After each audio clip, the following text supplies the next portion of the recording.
बिस्मिल्लाहिर्रहमानिर्रहीम। आज के प्रोग्राम के साथ मैं हूं नुस्ला मलिक। नाज़रीन, मीडिया में बेशुमार खराबियां मौजूद हैं और बहुत सी चीज़ों की इस्लाह की गुंजाइश भी हर वक्त मौजूद रहती है, लेकिन मजमूई तौर पर अगर देखा जाए तो कौमी मफादात की खातर मीडिया ने हर वक्त आगे बढ़ के अपना भरपूर किरदार अदा किया है। जो भी कौमी पॉलिसी तरतीब दी गई, खा कोई मुश्किल वक्त आया, कोई कौमी बहरान पैदा हुआ, मीडिया ने अपनी जिम्मेदारी का भरपूर सबूत दिया। ज़रब अज़ब से लेके और आज कोरोना वायरस के इस बहरान तक मीडिया रियासत के फैसलों के साथ शाना बशाना खड़ा है और जो रियासत फैसले कर रही है, मीडिया उस पर अमल दरामद कराने के लिए, अवाम में शऊर बेदार करने के लिए अपना भरपूर किरदार अदा कर रहा है। आपने जब भी देखा होगा कि कौमी दिन हो, कौमी त्यौहार हो, मीडिया ने हमेशा ये कोशिश की कि जो रियासती पॉलिसी है उसको फॉलो किया जाए और रियासती पॉलिसी को आगे बढ़ा के पाकिस्तानी अवाम को इस रियासत के साथ खड़ा करके इस पूरे मुल्क को एक सीसा पिलाई हुई दीवार बनाया जाए। चंद रोज कबल पाकिस्तान के डायरेक्टर जनरल ISPR, फौज के तर्जमान मेजर जनरल बाबर इफ्तिखार ने भी इस वक्त जो सूरत हाल है पाकिस्तान में, खासतौर पर कोरोना वायरस के हवाले से, इस क्राइसिस में मीडिया के हवाले से क्या कहा, जरा ये देखिएगा। मैं खास तौर पर पाकिस्तान के मीडिया को सलाम पेश करता हूं, जिन्होंने मुश्किल हालात के बावजूद कोरोना वायरस की आगाही मुहिम में शानदार किरदार अदा किया। DG ISPR एक प्रोफेशनल सोल्जर, और जिस तरीके से ISPR ने भी इस पूरी मुहिम के दौरान रमजान मुबारक की स्ट्रेटजी तैयार करते हुए और खासतौर पर कोरोना वायरस के हवाले से जो इकदाम पूरी कौम के लिए होने चाहिए थे, वो ISPR ने अवाम के सामने जिस तरह रखे, उसकी भी मिसाल कम ही मिलती है। बाबर इफ्तिखार साहब की सरबराही में एक पूरी कंपेन लॉन्च की गई, खासतौर पर मस्जिद को एक घर बनाने के हवाले से, आपका घर आपकी मस्जिद, इसके साथ साथ एक पूरी मुहिम जिसका आगाज किया गया था ताकि लोग इस कोरोना वायरस से बच सकें और खास तौर पे अगर वो घरों से बाहर निकलते हैं तो कौन सी एहतियाती तदाबीर इख्तियार की जा सकती हैं। पब्लिक सर्विसेज मैसेज से लेके एक स्ट्रेटजी तक ISPR ने अपना भरपूर किरदार अदा किया, जिसको मीडिया ने अपनी स्क्रीन पर अवाम के सामने पेश भी किया। इसके साथ साथ अगर आप देखें, रियासत ने जो भी पॉलिसी इख्तियार की, मीडिया उसमें अपना भरपूर किरदार अदा करता रहा है। और अगर ये बात करें कि मीडिया के अंदर क्या कुछ कोताहियां मौजूद हैं या नहीं हैं, या मीडिया को कहां रिस्पांसिबल ज्यादा होना चाहिए, इस पे भी बहस हो सकती है, बातचीत हो सकती है।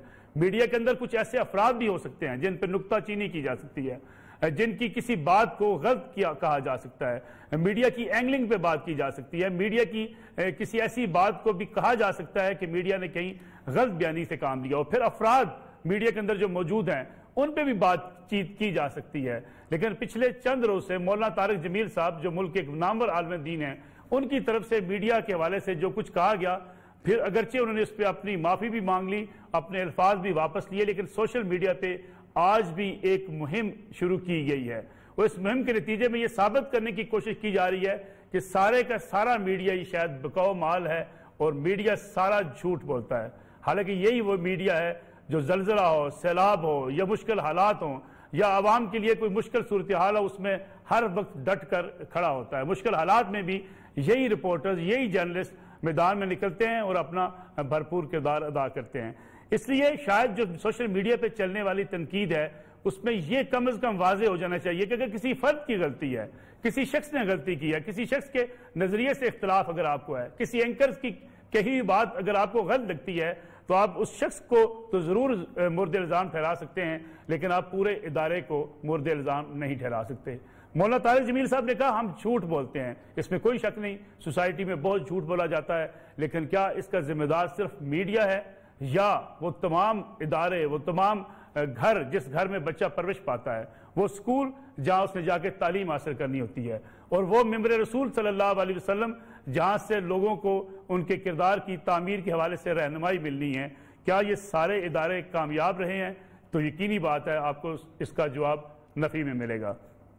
अगर पाकिस्तान के हर शहरी के घर में बच्चे की तरबियत इस अंदाज से की जाती कि वो सच बोलता और सच सुनना पसंद करता हो, स्कूलों में और कॉलेजों में तरबियत दी जाती कि सच ही इस सोसाइटी की जरूरत है और सोसाइटी सच के बलबूते पर ही आगे बढ़ सकती है, फिर मसाजिद से तफरकाबाजी की बजाय, एक दूसरे के ऊपर इल्जामात की बजाय, शिया सुन्नी वहाबी देवबंदी की फिरका वारियत फैलाने की बजाय अगर लोगों की तरबियत पर फोकस किया जाता तो शायद आज हम इतनी डिवाइडेड नेशन भी ना होते और शायद जो जिसका जिक्र मौलाना तारिक जमील कर रहे हैं, जिन बीमारियों का आज वो हमारे यहाँ मौजूद न होती।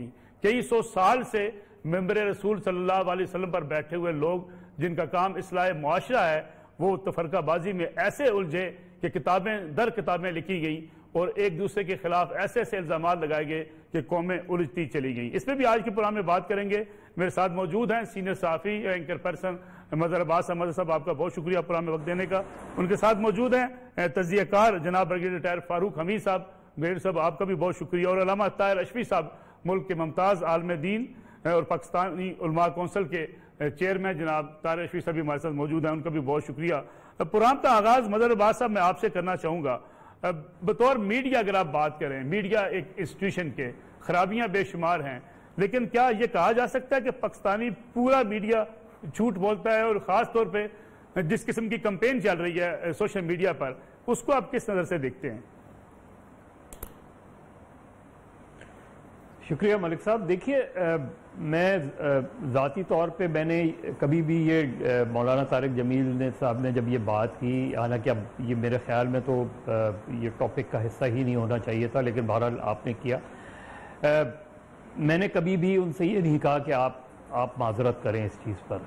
ठीक, ये बात ज़रूर आई। मेरा ख्याल है सबसे पहले जावेद चौधरी साहब ने उनके साथ एक इंटरव्यू किया, उसमें ये बात की गई। फिर दूसरे दिन मालिक साहब के प्रोग्राम में मौजूद था मैं, लेकिन उससे पहले ही मौलाना तारिक जमील और मालिक साहब के दरमियान और हामिद मीर साहब के दरमियान जो गुफ्तगू हुई, उसमें उस वक्त मेरा इनपुट नहीं आया था, बाद में आया। मुझे उनकी बात पे कोई एतराज़ नहीं है। ठीक है, ये उनकी राय थी, उनकी राय, उनको अपनी राय रखने का हक है। बिल्कुल ठीक। मुझे सिर्फ उस चीज़ पर और उसके अगले दिन जो वज़ीर आज़म ने बात की कि जी करंट अफेयर्स के प्रोग्राम बिल्कुल इररेलेवेंट हो गए हैं, उस पर मैंने ज़रूर ये कहा था कि अगर ये इररेलेवेंट हो गए तो बेहतर था कि वज़ीर आज़म जब इतने सारे एंकर्स के साथ टेलीथॉन कर रहे थे तो उसी वक्त ये बात करते। और ये बात ही भी क्यों करते? अगर उनके नज़दीक करंट अफेयर्स के प्रोग्राम इररेलेवेंट हैं तो फिर आपको इतने सारे एंकर्स को बुलाने की और उनसे गुफ्तगू करने की ज़रूरत क्या थी? फिर उन एंकर्स को आप इस्तेमाल क्यों किया आपने इस टेलीथॉन के लिए? और उससे पहले आप अपने बैरून मुल्क भी ये बात कर चुके हैं कि पाकिस्तानी लोगों से आपने ये कहा कि पाकिस्तानी लोग 7 से 10 बजे तक का शो नहीं देखा करें। ये आपका राइट है, किसी का भी राइट है। ठीक है। और अब भी ये राइट है कि वज़ीर आज़म लोगों से कहें, और किसी को भी अगर पाकिस्तानी मीडिया पर एतराज़ है तो वो यकीनन ये बात करे कि पाकिस्तान के लोग जो है वो इन टॉक शोज़ को नहीं देखा करें। और ये लोगों का राइट है कि वो लोग देखें या नहीं देखें, और आप ये अपील करें और उसके बाद देखें कि कितना उसमें आपकी रेटिंग्स में कितना फ़र्क आता है, कितना नहीं आता, लोग कितना रिस्पॉन्ड करते हैं, आप पे रिस्पॉन्ड करते हैं या मीडिया पे करते हैं। तो ये फ्रीडम ऑफ एक्सप्रेशन सबके लिए है। देखिए, जर्नलिस्ट के इस वक्त हमारे कुछ दोस्तों ने ये भी बात की सोशल मीडिया पे कि जी लोगों को अब मीडिया को और जर्नलिस्ट को भी अपने ज़राए बताने पड़ेंगे। देखिए, इस पे मैं बड़ी वाज़ेह तौर पे एक बात कर दूं। जी जी, मैं अगर कोई खबर ज़राए से देता हूं और ज़राए ना बताने का राइट मेरे पास है, लेकिन ये भी जो है मेरी रिस्पॉन्सिबिलिटी है कि अगर कोई इस खबर को चैलेंज करे तो उस खबर को साबित करना मेरे ऊपर होता है, बर्डन ऑफ प्रूफ मेरे ऊपर होता है। बिल्कुल ठीक। चाहे मैं अपना ज़राए बताऊं या ना बताऊं। तो इस बुनियादी चीज़ को समझने की ज़रूरत है। जब आप अक्रॉस द बोर्ड ये कहते हैं कि मीडिया झूठा है या करंट अफेयर्स के प्रोग्राम इररेलेवेंट हो गए हैं, इन चीज़ों को, तो दरअसल आप एक एक एंकर को एक उसको बाय एंड लार्ज ये कह रहे हैं इस चीज़ को। तो इसके लिए हमने माजी में भी, देखिए ये पहली मर्तबा नहीं है, इसलिए मैं अपने एंकर्स से भी, साथियों से भी ये कहूँगा कि हमें ओवर रिएक्ट नहीं करना चाहिए। ये चीज़ कोई पहली मर्तबा हमने नहीं देखी है। अयूब खान के ज़माने से, देखिए 2 स्ट्रैटेजीज रही हैं हमेशा, अयूब खान के ज़माने से लेके बल्कि उससे भी पहले से आज तक। एक ये कैरेट और स्टिक वाली, और ये वजारत इत्तलात का क़याम ही पाकिस्तान में दरअसल मीडिया के अंदर करप्शन को फैलाने का जरिया था और ये इश्तिहारात को कंट्रोल करने का। एक ये कि आप इश्तिहारात के जरिए पैसा देकर मीडिया को खरीदने की कोशिश करें या काले कवानीन के जरिए मीडिया को दबाने की कोशिश करें। ये 2 स्ट्रैटेजीज हर गवर्नमेंट्स का हिस्सा रही हैं, चाहे वो मिलिट्री गवर्नमेंट्स हो, चाहे वो सिविलियन गवर्नमेंट्स हो। और ऐसा वक्त भी हमने देखा है कि जनरल ज़ियाउल हक ने ये कहा था और भरी प्रेस कॉन्फ्रेंस में ये कहा था कि अगर मैं पाकिस्तान के अखबारात को 10 साल भी बंद कर दूं और वो जर्नलिस्ट जो मुझ पर तनकीद करते हैं उनको उल्टा लटका दूं, तो एक भी मीडिया वाला आवाज चू तक नहीं करेगा। लेकिन फिर हुआ क्या? हुआ ये कि जेल भी गए, उनके बकौल हमें उल्टा भी लटकाया गया, कोड़े भी मारे गए, मिलिट्री कोर्ट से सजाएं भी हुई, और उसके बाद भी आने वालों ने, नवाज शरीफ साहब ने तो ये तक कहा था कि मीडिया को जो है वो पॉलिटिकल रिपोर्टिंग नहीं करनी चाहिए। तो हर दौर हमने देखा है मलिक, हर दौर हमने देखा है कि किसी ना किसी हवाले से मीडिया को इल्जाम लगाया जाता है। लेकिन बदकिस्मती से ये सारी सियासी जमातें जब ऑपोजिशन में होती हैं तो इन्हें मीडिया अच्छा लगता है, ये मीडिया को बड़ा क्रेडिट देते हैं, ये बड़े बड़े दावे करते हैं, बड़ी बड़ी एश्योरेंस देते हैं। लेकिन जब ये बरसर इख्तिदार आते हैं तो इनका रवैया वही होता है जो अयूब खान का रहा, जो याह्या खान का रहा, जो भुट्टो का रहा, जो जनरल ज़िया का रहा, नवाज शरीफ का रहा, बेनजीर आसिफ अजीज। ये क्रॉस द बोर्ड है, ये स्टेट पॉलिसीज रही हैं कि मीडिया को किस तरह कंट्रोल करना है। ठीक है तारिक हमीद साहब आपकी तरफ, फारूक हमीद साहब आपकी तरफ आता हूं मैं। मीडिया को आप समझते हैं कि खासतौर पे इश्यूज के ऊपर, जैसा कि आजकल भी कोरोना वायरस की वबा है मुल्क के अंदर, एक बड़ा अहम इशू है, इस पे मीडिया रिस्पांसिबल है, रिस्पांसिबिलिटी का मुजाहरा कर रहा है?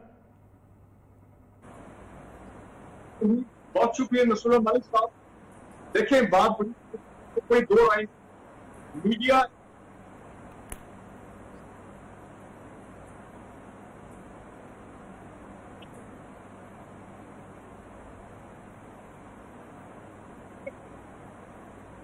फारूक हमीद साहब गालबन आपकी आवाज मुझे सही नहीं सुनाई दे रही। तयाशिर साहब आपकी तरफ आता हूं मैं। मौलाना तारिक जमील साहब बहुत बड़े आलिम दीन हैं, उनकी बातें सुनी जाती हैं, बड़े काबिल एहतराम भी हैं, उन्होंने यकीनी बात एक बड़ेपन का मुजाहरा किया, अपने अल्फाज वापस भी ले लिए। लेकिन अगर हम देखें कि उसके बाद से सोशल मीडिया पे एक अजीब व गरीब बहस है। कुछ लोग मौलाना के उस मौकफ को, जो पहले वाला मौकफ था, उसको दुरुस्त करार दे रहे हैं, कुछ लोग मौलाना ने जब इस पर माफ़ी मांगी उस पर तनकीद कर रहे हैं। आखिर हम क्या सोसाइटी के अंदर मजमूई तौर पे झूठ बोला जाता है, इसमें कोई शक नहीं। क्या मीडिया सिर्फ जो है एक ही ऐसा इदारा जहां झूठ बोला जाता है कि मजमूई तौर पे हम इस बीमारी का शिकार हैं? बिस्मिल्लाहिर्रहमानिर्रहीम नहमदुहु व नुसल्ली व नुसल्लिमु अला रसूलिल करीम। देखिए मलिक साहब, ये कहना कि सारे ही खराब हैं ये भी दुरुस्त नहीं है, और ये कहना कि सारे ही सही हैं ये भी दुरुस्त नहीं है।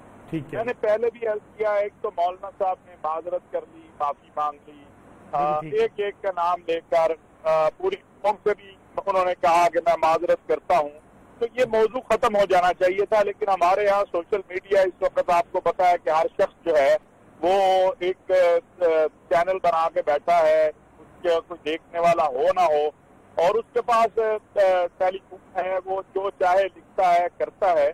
मैं तो सबसे पहले आपके प्रोग्राम से ये भी दरखास्त करूंगा, सब लोगों से ही, दोनों तरफ से, कि खुदा के लिए रमजान का महीना है, इतना जोर हम इस पे लगा रहे हैं कि मौलाना तारिक जमील ठीक कह रहे थे या मीडिया वाले ठीक कह रहे थे, या वो जो होना था हो गया, उस पर मौलाना ने माजरत कर ली, और जिनके दिल दुखी हुए, और मौलाना की वजह से जिनके दिल, यानी मीडिया के अगर किसी दोस्त की वजह से किसी का दिल दुखी हुआ, तो मैं भी आप दोस्तों की सभों में एक छोटा सा आपका साथी हूँ। मैं समझता हूँ मीडिया की तरफ से भी मैं माफी मांगता हूँ, मौलाना की तरफ से भी माफी मांगता हूँ।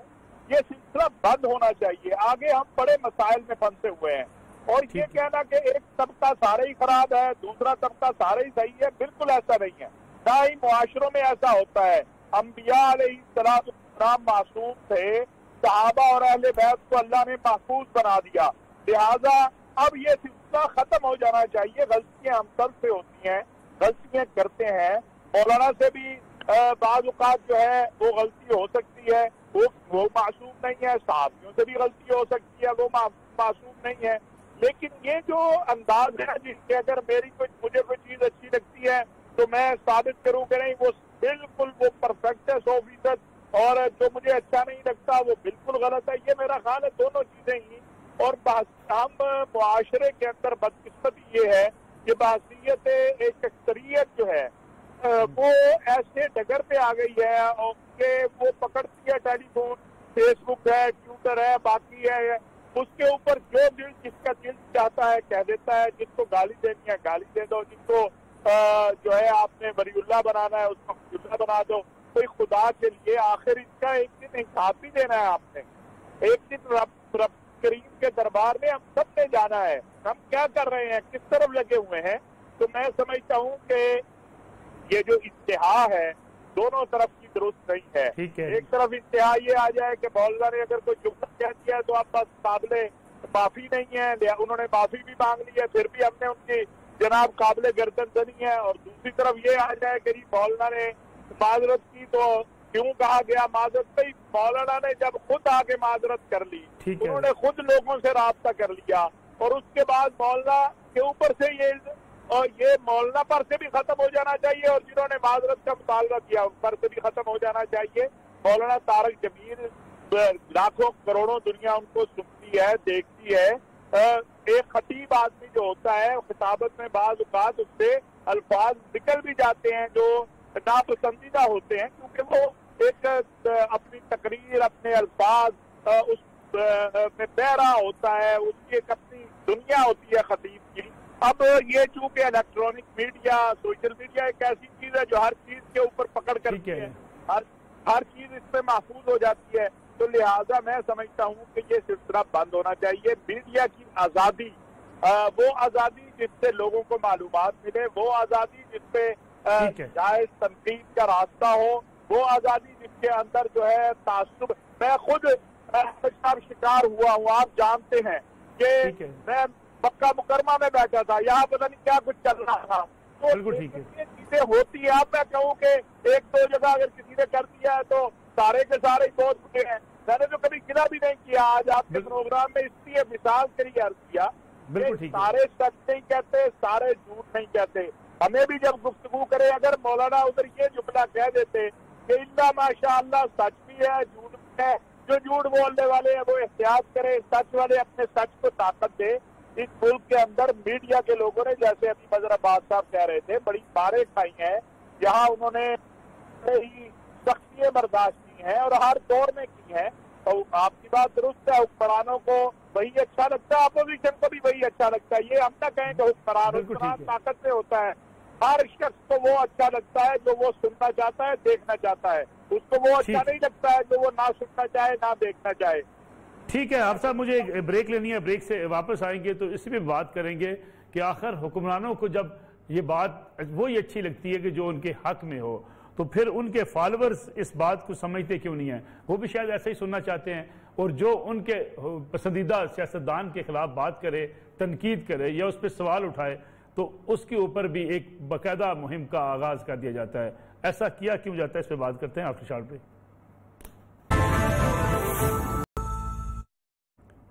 पुराना एक बार फिर खुशामदीद बोलिए। फारूक अमीर साहब ये फरमाइएगा कि इस वक्त जो मीडिया का किरदार है, खासतौर पर कोरोना वायरस की जो इस वबा है जिसका सामना है पाकिस्तानियों को, इसमें कैसा किरदार है? और खासतौर पर अगर हम कौमी इश्यूज की बात करें, कश्मीर की बात करें, किसी नेशनल क्राइसिस की बात करें, मीडिया कितना रिस्पॉन्सिबल आप समझते हैं पाकिस्तानी? बिस्मिल्लाहिर्रहमानिर्रहीम। बहुत शुक्रिया नुसरत मलिक साहब।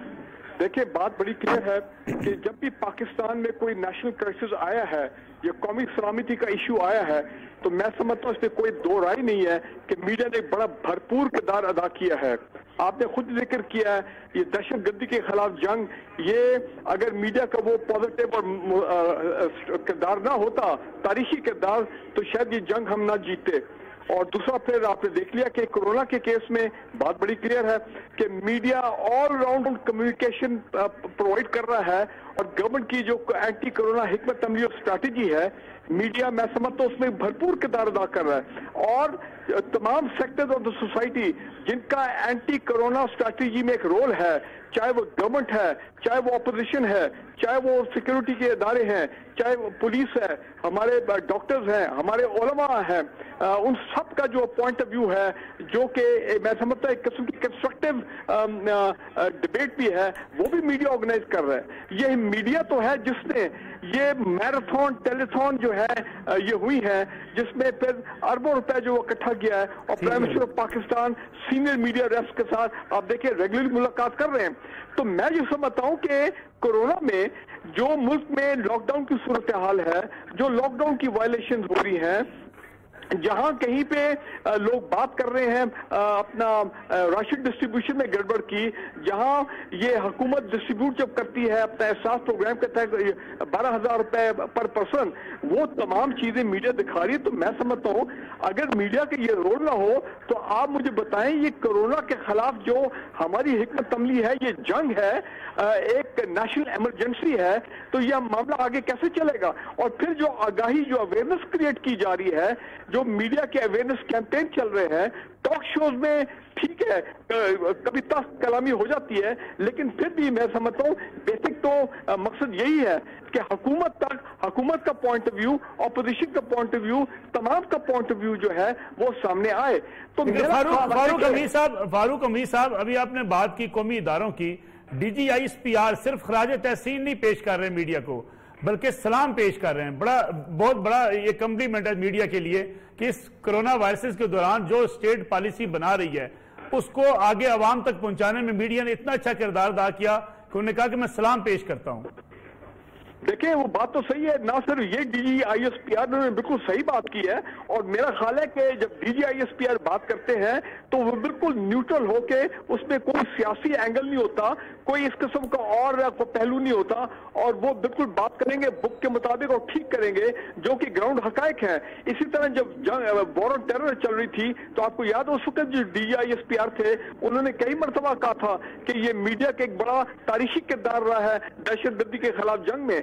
तो देखें ये बात सही है। वो अब गवर्नमेंट का मसला क्या है कि खान साहब जो है ऐसे मौके पे मेरा ख्याल नहीं कहना चाहिए, या कोई ऐसी लूज स्टेटमेंट देनी चाहिए कि जनाब टॉक शो में होता है वो देखना चाहिए। और फिर जिस तरह हम वो जो मौलाना तारिक जमील साहब, मेरी पूरी I have all respect for him, मेरा ख्याल है उन्होंने, और वो उनको मीडिया ने इतनी स्पेस दी है, वो मीडिया पे आते हैं, उन्होंने पाकिस्तानी अवाम के साथ, पाकिस्तान में बाहर जो पाकिस्तानी उनके साथ कम्युनिकेट किया है, उनकी एक इंटरनेशनल स्टेचर है, स्टैंडिंग है। मेरा ख्याल है ये कहना इस किस्म के अल्फाज कि मीडिया झूठ बोलता है, मेरा ख्याल है वो मौके की मुनासिबत से गालिबन हमारे मोहतरम मौलाना तारिक जमील साहब को शायद जिक्र नहीं करना चाहिए था, वो उसको जनरलाइज रखते हैं मौके की मुनासिबत से। तो मीडिया में अगर 1-1.5% कोई ऐसे नेगेटिव एलिमेंट्स हैं जिनको आप कहें कि वो एक ज्यादा हार्ड लाइन उनकी अप्रोच है, चाहे एस्टैब्लिशमेंट हो गया, चाहे गवर्नमेंट की PTI की पॉलिसीज हो गई, इसका ये मतलब नहीं है कि आप सोशल मीडिया में जो लोग कर रहे हैं कि आप सारे मीडिया को एक ही लाठी के साथ हांके। नहीं, ये बात गलत है। मीडिया की जो कुर्बान, देखिए ना कितने मीडिया पर्सन हैं जो खुद कोरोना के शिकार हुए। मैं तो कहता हूं कि अगर डॉक्टर्स फ्रंट लाइन है, हमारे सोल्जर्स और बाकी लोग, तो मीडिया हमारे पर्सन जो है जो फील्ड में जा रहे हैं, रिपोर्ट कर रहे हैं, हॉस्पिटल में जा रहे हैं। आप भी गए थे, मैंने देखा था, आप भी हॉस्पिटल में गए थे। और नुसरत मलिक साहब, आप बैठे हैं इस वक्त ऑफिस में, आप स्टूडियो में बैठे हैं, आप अपनी जान हथेली पे डाल के बैठे हैं। हम तो घरों की बिल्कुल घर में बैठे हैं बड़े कंफर्टेबल होके, और हम आपसे ये स्काइप और टेलीफोन पे बात कर रहे हैं। तो आप तो अभी इस वक्त ऑफिस में रात को 10:30 बजे, तो आप भी तो देखे ना beyond the call of duty जो है वो आप काम कर रहे हैं। ठीक है, आपका टॉक शो का टाइम है, लेकिन बड़े लोग हैं वो कहेंगे नहीं जी हम भी जाके फिर स्काइप पे घर से हजरात जो है, हमें क्या जरूरत है कि हम जाके स्टूडियो में बैठे अपने आप को दाएं बाएं एनवायरनमेंट में एक्सपोज करें। तो मैं समझता हूं मीडिया की जो कुर्बानियां हैं, मीडिया की जो खिदमत है, मीडिया ने जो काम की है पाकिस्तान के लिए, मैं आपको बताऊं, देखिए ना कैसे हमारे माशी जो मसाइल हैं, एडल्टरेशन है, करप्शन है, ये तमाम मेगा करप्शन केसेस जो आज हम नैब में देख रहे हैं, ये मेजॉरिटी वो केसेस हैं जो कि हमारी मीडिया ने रिपोर्ट की है। ठीक है, मीडिया की खिदमत तो आप गिनना शुरू करें। मैं वापस आता हूं फारूक अमीर साहब आपकी तरफ। मजहर अब्बास साहब, अगर हम बात करें सियासतदानों की, चलें आपने कहा कि कोई भी हुक्मरान नहीं चाहता कि उनकी मर्जी के खिलाफ बात की जाए। लेकिन अब तो रवैया ये बन चुका है कि जो पॉलिटिकल वर्कर्स हैं सोशल मीडिया पे बैठे हुए, वो चाहते हैं कि अगर वो पीपल्स पार्टी से वाबस्ता है तो उनसे सवाल ना पूछा जाए, अगर PMLN से कोई वाबस्ता है वो चाहता है हमारी लीडरशिप से सवाल ना किया जाए, कोई PTI से वाबस्ता है वो कहता है हमारी PTI की लीडरशिप से सवाल ना पूछा जाए। जब सवाल ही ना पूछा जाए, किसी पे तनकीद ही ना की जाए, तो ये रवैया तो नीचे तक अब ट्रेवल कर चुका है। अब मोबाइल हर शख्स के हाथ में है, आप कुरान में सवाल पूछते हैं, नीचे आपको गाली देना शुरू कर दी जाती हैं। देखिए मलिक कि इसमें भी हमें परेशान नहीं होना चाहिए। देखिए ये अनफॉर्चुनेटली हमारी सियासी जमातों ने कभी भी अपने कारकुनों की तरबियत ही नहीं की। जिस तरह मीडिया के अंदर हमने जो मीडिया प्रैक्टिशनर्स हैं उस हमारी यहाँ ट्रेनिंग या वर्कशॉप्स का उस तरीके से सिलसिला नहीं है। लेकिन सोल्यूशन क्या है? देखिए हमें हल की तरफ जाना चाहिए। इल्ज़ामात दर इल्ज़ामात और हमारे बदकिस्मती से जो वज़राए आज़म आए हैं या मिलिट्री डिक्टेटर्स आए हैं, जनरल मुशर्रफ साहब ने मीडिया लाइसेंसेस दिए टेलीविजन, फिर उन्होंने ही पाबंदी लगा दी और बाद में इस चीज़ को रिग्रेट भी किया। हल क्या है? इन सारे मसाइल का हल क्या है? देखिए कुछ 1-1.5 हफ्ते पहले मावन खुसूसी फिरदौस आशिक ऐवान साहिबा से बात हो रही थी और वो मैंने कहा कि ये जिस तरीके से प्राइम मिनिस्टर या आपके फेडरल मिनिस्टर या आप लोग जिस तरह इल्ज़ाम लगाते हैं, क्या मीडिया गलत रिपोर्टिंग करता है, और इसमें कोई शक नहीं है कि मीडिया में बेइंतहा खराबियां हैं। और बदकिस्मती से जो हमारी गवर्नमेंट्स हैं उन्होंने कभी भी मीडिया के हवाले से इन डेप्थ स्टडी नहीं की, किसी गवर्नमेंट ने। ये आखिरी पाकिस्तान में प्रेस कमीशन जो है वो 50 की दहाई में बना था, उसके बाद आज तक कोई कमीशन नहीं बना। उसके बाद ये बुक है मेरे पास और ये मैंने उनको मेंशन किया, ये 2013 में सुप्रीम कोर्ट ने मीडिया कमीशन बनाया था जिसमें नासिर असलम जाहिद साहब और जावेद जब्बार साहब, इनकी ये 369 पेजेस की रिपोर्ट और रिकमेंडेशंस हैं। मैंने कहा इसको आपकी वजारत इत्तलात की कहीं अलमारी में ये रिपोर्ट रखी हुई होगी, इसको निकालें, इसको पढ़ें, इस पर अमल करें। ये पिछली गवर्नमेंट से भी कहा कि ये इतनी कॉम्प्रिहेंसिव रिपोर्ट है कि ये जो मैं आप पर इल्ज़ाम लगाता हूं, आप मुझ पे इल्ज़ाम लगाते हैं, लोग जिस तरीके से एक दूसरे पे इल्ज़ामात लगाते हैं, इस रिपोर्ट पे की रिकमेंडेशन आप पढ़ें, इस पे अमल दरामद करें, 60% मसाइल आपके हल हो जाएंगे। दूसरी चीज़, हतक इज्जत का कानून बेहतर बनाएं। जिस तरह आपने मॉडल कोर्ट्स देखे, मॉडल कोर्ट्स में बड़ी तादाद में जो है वो फैसले होते हैं। आप स्ट्रांग, वजीर आजम अक्सर लंदन की बात करते हैं कि लंदन में स्ट्रांग डिफेमेशन होती है, वो क्यों होती है? कि आपने वहां कानून ऐसा बनाया है। तो अब प्राइम मिनिस्टर के लेवल पे या मिनिस्टर्स के लेवल पर यह बात हो कि ये ऐसा होना चाहिए, तो भाई आप तो गवर्नमेंट हैं, आप बनाएं, एक स्ट्रांग कानून बनाएं ताकि वजीर आजम भी या कोई भी मुझ पर इल्जाम लगाने से पहले 10 मरतबा सोचे कि मैं उसे कोर्ट में ले जा सकता हूं, और मैं कोई खबर देने से पहले किसी प्रोग्राम में किसी पर इल्जाम लगाऊं, किसी वजीर पे, किसी मिनिस्टर पे, किसी भी डिपार्टमेंट पे, तो मैं भी ये सोचूं कि मेरे पास अगर सबूत नहीं होगा तो कल मुझ पे इतने लाख, इतने करोड़ का दावा हो सकता है। तो बनाएं आप। हम तो साल से ये बात करते रहे हैं, और यही नहीं, मैंने कई मरतबा मुख्तलिफ जो है वज़रा से और प्राइम मिनिस्टर से और मिनिस्टर इंफॉर्मेशन से कहा कि आप क्यों नहीं, बहुत से लोग इल्जाम लगाते हैं कि जी बहुत से लोग इंटेलिजेंस एजेंसीज के पेरोल पर हैं। ठीक है, उस वक्त मोहतरमा बेनजीर भुट्टो से 1989 में मैंने कहा था कि आप वो रिपोर्ट निकालें, मालूम करें और उसको पब्लिक करें उनको। उसके बाद आने वाले लोगों से भी कहा, और फिर सुप्रीम कोर्ट में जब हम गए हैं तो पहली मर्तबा मिनिस्ट्री ऑफ इंफॉर्मेशन का सीक्रेट फंड न सिर्फ एबॉलिश किया, खत्म करवाया, बल्कि उस मिनिस्ट्री में जिन सहाफियों को पैसे दिए जाते रहे, और उन्होंने क्लेम ये किया, बहुत से सहाफियों ने इसकी वजाहत भी की, तरदीद भी की, लेकिन वो लिस्ट शायद आज भी सुप्रीम कोर्ट की वेबसाइट पर मौजूद है। बिल्कुल ठीक। तो इससे ज्यादा आगे जाके तो गवर्नमेंट के लेवल पे, उसके बाद उनके डीजी पब्लिसिटी ने फोन किया, उनसे मैंने बात की। इस बात को कोई 2 हफ्ते हो गए हैं, लेकिन मुझे नहीं लगता कि उसमें कोई आगे पेशरफ्त हुई है। माजी में भी हमने ये देखा है। तो अगर आप हल की तरफ जाना चाहें तो हल मौजूद है, बहुत आसान हल है।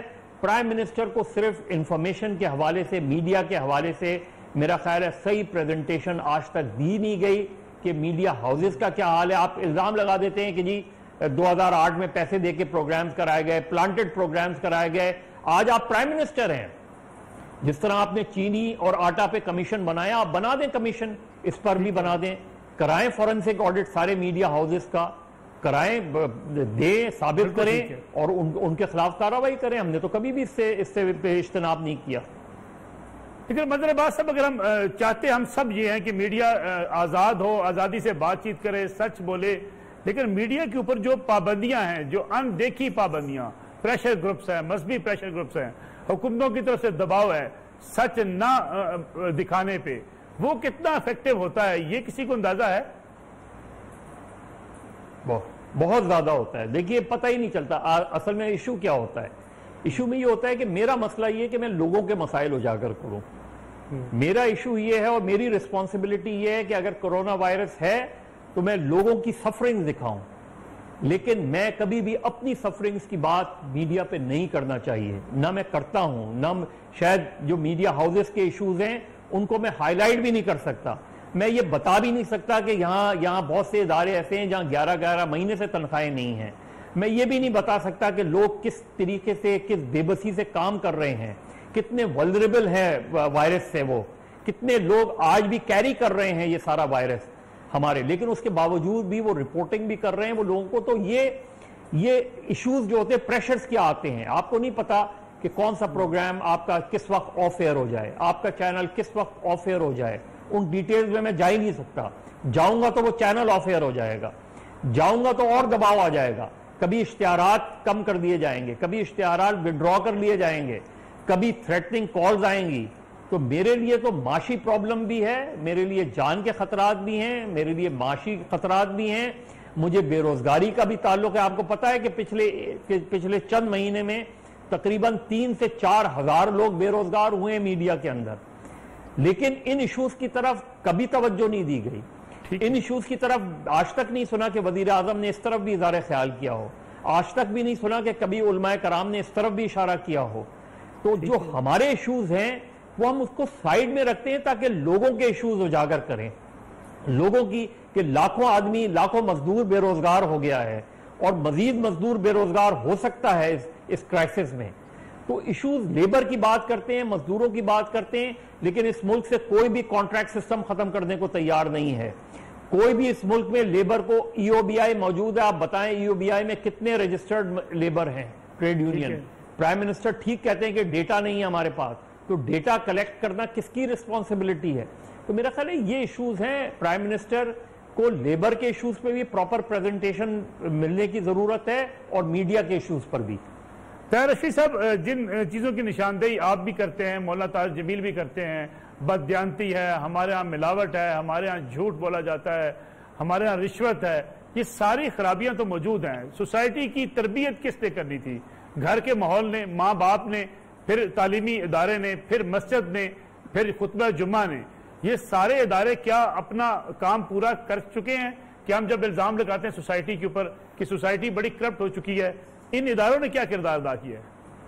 देखिए, बात यह है मलिक साहब कि सबसे पहली तरबियत का तो वालदा है, घर है, और उसके बाद फिर मदरसा है, स्कूल है, मस्जिद है, फिर सारों की जिम्मेदारी आती है। मैं ये बात कहूंगा फिर के सारे नहीं, लेकिन बहसीयत मजमूई अगर हम देखें तो मसलन आज की आप बात देख रहे हैं कि कल तक जो था, रमजान से पहले तक लीमू वो मेरा ख्याल है कोई 150 के करीब किलो था और आज वो 600 रुपये किलो है। तो ये एक छोटी सी मिसाल है ना हमारी कि इस वक्त वबा भी है, उसे हम कहते हैं अल्लाह की तरफ से एक आजमाइश है, खौफ भी है कि लोग मर रहे हैं, लेकिन हम बाज आने को तैयार नहीं है। हम जो है मिलावट करके चीजों को तकसीम कर रहे हैं। कौमी सतह के जो इदारे हैं वो आटे की तो के अंदर अगर आप ले लें तो 20 किलो का 18 किलो नजर आ रहा है। ये बहसीयत मजमूई जो एक हमारे रवैये हैं, इसमें हम सब नाकाम हुए। हमें मानना चाहिए कि हम अपना किरदार अदा करने में, अगर किसी ने किरदार अदा किया है तो उसके असरात नहीं आए, क्योंकि अक्सरियत इस तरफ चल पड़ी है और उसमें मेहराब व मिंबर भी है। मेहराब व मिंबर को कितना वक्त मिलता है? मैं समझता हूँ कि 80 की दहाई के बाद मेहराब व मिंबर का जो वकार, जो इज्जत, जो एहतराम थी, वो दिन ब दिन कम होता चला गया। और ये बात बड़ी मैं मुश्किल से कह रहा हूँ, लेकिन ये सच है कि अगर आप और मैं जिन उलमा से या जिन कुर्रा से या जिन हुफ़ाज़ से हमने कुरान करीम पढ़ा या दीन की तालीम दी, आज भी हम उन्हें देखते हैं तो एहतराम में दीवार के साथ लग जाते हैं कि ये हमारा उस्ताद आ रहा है। यही स्कूल का हाल था। लेकिन क्या आप आज का जो टीचर है वो उसके साथ उसका जो स्टूडेंट है उसका ये रवैया है? बिल्कुल नहीं है। फिर जजा और सजा वो बिल्कुल खत्म हो गई। अगर डीसी इस्लामाबाद में एक मिसाल देना चाहता हूँ, वो आज के दिन के अंदर अगर आप देख लें तो आप हैरान होंगे कि छोटा सा शहर है, छोटी सी जगह है, और उसके अंदर इतने ज्यादा लोग जो हैं वो मुनाफाखोरी के ऊपर और जो है वो गिरफ्तार भी हो रहे हैं, जुर्माने भी हो रहे हैं, फिर कोई बात नहीं आ रहा। और बाकी जगहों पे क्या हाल है? अब पूरे हम सब मिलकर लोगों को कह रहे हैं कि यार फतवे आ गए इस मुल्क के अंदर दीनी एतबार से। यही बड़ी शख्सियात थी ना आपकी जो सारी बैठी ईवान सदर के अंदर। दारुल इफ्ता पाकिस्तान ने फतवा दे दिया, उलमा कौंसिल ने दे दिया, मुफ्ती तकी उस्मानी साहब, मुफ्ती मुनीब साहब, सारे पीर नकीबुर रहमान साहब, सब ने कह दिया कि भाई बड़ी उम्र के लोग 50 से ऊपर के मस्जिद में ना जाएं, बच्चे ना जाएं, एहतियात करें। कोई बात नहीं सुन रहा है, कोई नहीं दे। तमाम तरह मस्जिद का मौलवी बेचारा, उसके पास तो कुव्वत नाफजा नहीं है, वो नसीहत कर सकता है, लेकिन ये भी हकीकत है कि उसकी नसीहत सुनने के लिए भी कोई जुमे वाले दिन उस वक्त आता है जब अरबी का खुतबा होना होता है। तो जब हम बासियत मजमूई देखें तो हर चीज कहीं ना कहीं पे अच्छे भी हैं, बुरे भी हैं। जैसे मैंने पहले कहा, अपना अपना किरदार अदा करने में नाकाम होते नजर आते हैं। और सबसे बड़ा रियासत है जिसने जजा सजा का अमल करना है। वहां जब हम देखते हैं तो वहां हमारे सामने सारा कुछ है कि अपना है तो वो प्यारा है, बेगाना है तो उसको सजा होनी चाहिए। और इसके नतीजे के अंदर मुआशरे तबाह होते हैं, मुआशरों में तबाहियां आती हैं। ये तो एक आजमाइश है, इंशाअल्लाह गुजर जाएगी। लेकिन हमें लोगों ने इससे सीखा है, दुनिया ने इससे सीखा है। क्या हमने इससे सीखा है? क्या हमारे यहाँ ये जज्बा पैदा हुआ है? अगर सड़क के ऊपर कोई बंदा अल्लाह के लिए 10 चीजें रखते हैं तो मैं उस 10 में से वही उठाऊं जो मुझे जरूरत है। तो ये हमें अपने मजमूई रवैये भी बदलने की जरूरत है। और ये जो तलवार है ना कि सभी बुरे सभी अच्छे, इस तलवार को भी इस्तेमाल करते हुए ख्याल करने की जरूरत है। और मैं समझता हूँ कि ये रमजान का बड़ा मुकद्दस और मुताहिर महीना है। और जिस तरह DGISPR की आपने बात की, उन्होंने उलमा की भी बात की और मेरे मजर भाई ने बात की। जब भी बात हुई है सहाफत के ऊपर, मुश्किल वक्त आया है, किसी इदारे पे आया है, मैं अपनी बात कर सकता हूँ, अपनी जमात की बात कर सकता हूँ। हम साथ खड़े हुए हैं, उसकी सजा भी हमने सही है भुगती है सजा। मैंने जाती तौर पे उसकी सजा भुगती है बहुत ज्यादा। लेकिन अब आप बात ये है कि फिर उन्हीं इदारों के साथ आपने चलना है ना। क्या कोई है इदारों में जहाँ पर ज्यादती हो रही हो वो कहे मैं घर बैठता हूँ? ठीक है अशीफ साहब, प्रोग्राम का वक्त बिल्कुल खत्म होने वाला है। मैं फारूक अमीर साहब आपकी तरफ आऊंगा। क्या इस वक्त क्या जाना चाहिए? रियासत की जिम्मेदारी खास तौर पे क्या ये नहीं होनी चाहिए कि वो कवानीन पे अमल दरामद करवाए, बजाय इसके कि वो इस बात का इजहार करे कि फलां चीज में खराबी है या फलां चीज में खराबी मौजूद है? देखिए नुसरत मलिक साहब, मैं ये समझता हूँ कि अब वक्त आ गया है कि एक ग्रैंड डायलॉग होना चाहिए, उसका प्रोसेस शुरू होना चाहिए between the top media leadership and the government और ये इंफॉर्मेशन मिनिस्ट्री, ये तमाम लोग। और मेरा ख्याल है जिसमें ये तमाम जो इरिटेंट्स हैं, इश्यूज हैं, इनको थ्रेडबेयर इन पे बातचीत होनी चाहिए और मेरा ख्याल एक कॉमन ग्राउंड पे आना चाहिए। क्योंकि ये रोज रोज का एक्यूजेशन और ये काउंटर एक्यूजेशन ये मामला ठीक नहीं है, क्योंकि इससे फिर मीडिया का जो फोकस है वो एक्चुअल इश्यू से फिर डाइवर्ट होता है और आवाम जो है फिर वो भी इस पर बददिल होते हैं। तो मैं ये समझता हूँ कि ये जहां प्राइम मिनिस्टर पाकिस्तान हर हफ्ते हमारे सीनियर एंकर्स के साथ मुलाकात कर रहे हैं, चलें वो तो आजकल के हालात के मुताबिक है, लेकिन उससे हटके अब ये एक प्रोसेस डायलॉग को शुरू होना चाहिए। ये अच्छी बात नहीं है जिसमें मदर साहब बता रहे हैं कि कभी किसी का थ्रेटनिंग कॉल आ जाती है या कभी केबल ऑपरेटर दबाव में आके मीडिया ग्रुप की पोजीशन को चेंज कर देते हैं। देखें ये चीजें, या कोई और किस्म के ये एड्स का मामला, एडवर्टाइजमेंट रोक लिए जाते हैं, ये बात ठीक नहीं है। ये कुछ देर तो चल सकती है लेकिन देर तक नहीं चल सकती। मजर अब्बास साहब, फाइनल कमेंट आपसे चाहूंगा मैं। हर रोज मीडिया को कटहरे में खड़ा करने की बजाय कोई ऑप्शन क्या होना चाहिए हुकूमत के पास? डायलॉग, डायलॉग और सिर्फ डायलॉग। देखिए, जब आप डायलॉग करते हैं, जब आप बातचीत करते हैं तो मसले का हल भी निकलता है। बिल्कुल सही। एक दूसरे से इख्तलाफ भी होता है, अक्रॉस द बोर्ड बैठ के बात करने से ही मसले का हल होता है। लेकिन हल निकालें, ये नहीं कि जिस तरह माजी में होता रहा, एक कमीशन बना दिया, एक कमेटी बना दी और उसके बाद उसको दाखिले दफ्तर कर दिया। ये जो नौकरशाही होती है, ये वाहिद हल इसका ये तलाश करती है कि इसको कोई कमेटी बनाकर इसको मसले को दूर कर दें। प्राइम मिनिस्टर को चाहिए कि कॉम्प्रिहेंसिव प्रेजेंटेशन लें, मीडिया के हवाले से, मीडिया हाउसेस के हवाले से, मीडिया प्रैक्टिशनर्स के हवाले से, मीडिया सॉल्यूशंस के हवाले से, मीडिया लॉज के हवाले से। आज भी अंग्रेजों के जमाने के बनाए हुए वो कवानीन आपके यहाँ लागू हैं कि जो उस वक्त बनाए गए थे कि किस तरीके से तहरीक आज़ादी को कुचला जाए। उन कवानीन को हमारे यहाँ के काले काले अंग्रेजों ने यहाँ इंप्लीमेंट किया, यहाँ मीडिया को दबाने की कोशिश की गई और 1950 से लेकर आज तक उन्हीं कवानीन की बुनियाद पर, उसमें मुझे मुश्किल से मैंने तलाश किया कि 70-72 साल में सिर्फ 2 से 3 कवानीन ऐसे बनाए जिसे आप कह सकते हैं कि शायद इससे मीडिया को फायदा हुआ हो, जर्नलिस्टों को प्रोटेक्शन मिली हो। वरना 40 से 45 कवानीन ऐसे हैं कि जो सिर्फ इसलिए बनाए गए और इसलिए रखे गए कि मीडिया को किस तरीके से किस वक्त दबाया जा सकता है। मजहर अब्बास साहब, बहुत बहुत शुक्रिया आपका प्रोग्राम में वक्त देने का। नाज़रीन, आज का प्रोग्राम था, प्रोग्राम का वक्त बिल्कुल खत्म हो गया। अगले हफ्ते आपसे फिर मुलाकात होगी। इजाजत दीजिए, अल्लाह हाफिज।